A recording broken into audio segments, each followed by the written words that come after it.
मसीह में आप सबको मेरा प्यार भरा सलाम। कैसे हैं आप सब? उम्मीद करता हूँ आप सब खैरियत से होंगे।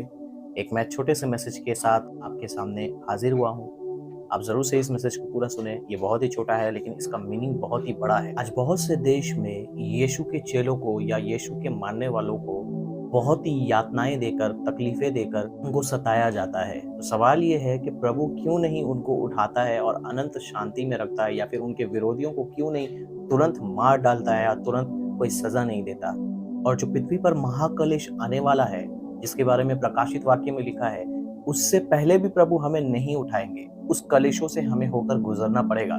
इसके ऊपर हमने बहुत ही अच्छे से लाइव स्ट्रीम करके मैंने और सिलास भाई ने इसी चैनल पे क्लियर किया है। प्री ट्रेवुलेशन और पोस्ट ट्रेवुलेशन क्या है, वो कुछ इससे बेहतर करेगा। वो हमें महाक्लेशों में से, जो महाक्लेश आने वाला है उसमें से वो विजय करके हमें निकलने में मदद करेगा।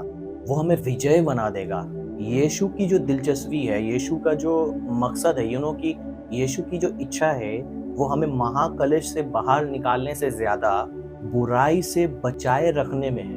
वो हमें कलेश से गुजरने देता है, क्योंकि वो जानता है, यीशु मसीह ये जानता है कि हमें कलेश में से ही गुजर करके परिपक्वता मिलती है, परफेक्शन मिलता है, लाइफ में हमारा दिशा आता है। क्या आप जानते हैं कि सोना जो है उसको कभी भी आग से खुशी नहीं मिलती, उसको कभी भी आग से प्यार नहीं होता, लेकिन फिर भी वो कुछ नहीं कहता, वो आग में रहता है।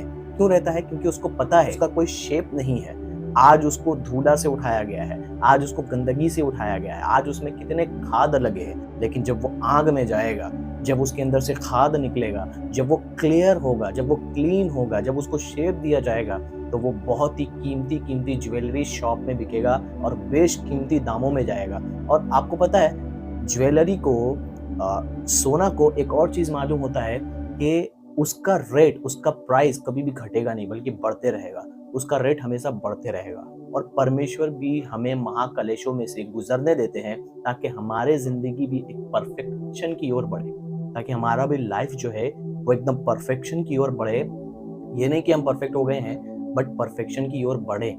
इसीलिए परमेश्वर हमारी जिंदगियों में भी बहुत बार तकलीफों को, कलेशों को, मुसीबतों को, अकाल को, बीमारियों को, बहुत चीजों को अलाउ करता है। लेकिन इसका मकसद ये नहीं कि वो इन सब चीजों को खुशी से दे रहा है, बल्कि हमारी जिंदगी में अगर आती है तो हमें यीशु के नाम से दुआ करना है और वो हट जाएगा, और हमें कलेशों का से होकर गुजरना पड़ेगा। कुछ ऐसे प्रचारक हैं जो कहते हैं यीशु मसीह में आप आए तो आपको पैसा मिलेगा, गाड़ी मिलेगा, बंगला मिलेगा, वीजा लग जाएगा, आपका ये काम होगा, आपका वो काम होगा, आप चंगाई पाओगे। नो डाउट, बिल्कुल ऐसा होता है, बिल्कुल ऐसा है भी। आप यीशु में आओगे, यीशु मसीह आपके जिंदगी के सारे पापों और श्रापों को छुड़ा देगा, बिल्कुल ये सही है। लेकिन इतना ही नहीं है, ये गलत, ये हाफ सुसमाचार है। यीशु मसीह की दिलचस्पी कभी भी आपको कलेश से बाहर निकालना नहीं, बल्कि कलेश में रहते हुए आपको बनाना है। आपको पता है मेरे प्रियो, ऐसा जो संदेश है, ये जो मैसेज है ना, जो सुख सुविधा चाहने वाले जो मसीही होते हैं, उनके लिए एक गलत, एक अजीब सी शिक्षाएं हैं। उनको ये ऐसे संदेश पसंद नहीं आते, क्योंकि वो कई सालों से हर रविवार अपने कान की खुजली मिटाने के लिए ऐसे प्रचारकों को सुनते हैं जो उनकी भलाइयाँ, उनकी अच्छाइयाँ, उनके अच्छाई, तुम ब्लेस हो जाओ, तुम अच्छे हो जाओ, तुम्हारा अच्छा हो, तुम्हारा भला हो, तुम्हें ये मिल जाए, तुम्हें वो मिल जाए। यही सुन सुनकर उनके कान की खुजलियाँ उन्होंने अपने कान ऐसे ही बना लिए हैं कि वो वैसे ही प्रचार सुनेंगे। और ऐसे प्रचारक उनको मीठा मीठा बोलकर बहलाते हैं, फुसलाते हैं, और उनके जेब से उनके रकम, उनके मेहनत की कमाई को लूटा करते हैं। लेकिन प्रेरितों के द्वारा जब आप अर्ली चर्चेस में देखते हैं, तो वहां पर प्रेरितों ने यही खरी शिक्षाओं को लोगों को दिया था, लोगों को यही खरी शिक्षा दी थी। प्रेरितों के काम 14 और उसका 22 में ऐसा लिखा कि उन्होंने, अर्थात पौलुस और बरनबास ने, चेलों के मनों को स्थिर करने और विश्वास में बने रहने लिए ये कहकर के उनको प्रोत्साहित किया कि हमें बड़े कलेश में से होकर स्वर्ग के राज्य में प्रवेश करना होगा। खुदावन आपको इस छोटे से मैसेज के द्वारा बहुत बरकत दे। जय मसीह की।